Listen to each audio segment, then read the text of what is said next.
Controller drift can be frustrating while playing Red Dead Redemption 2. This guide will help you disable controller drift effectively. Step 1. Check controller settings. Navigate to the settings menu of your gaming platform. Look for the controller settings to ensure that all configurations are correct and that no sensitivity settings are causing the drift. Step 2.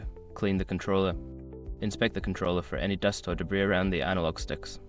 Use a can of compressed air or a soft cloth to clean around the sticks, as that can cause them to malfunction. Step 3. Update controller firmware. Ensure that your controller's firmware is up to date. Connect the controller to your console or PC and check for any available updates through the respective system settings. Step 4. Adjust dead zone settings. In the game settings, look for the option to adjust the dead zone for your controller.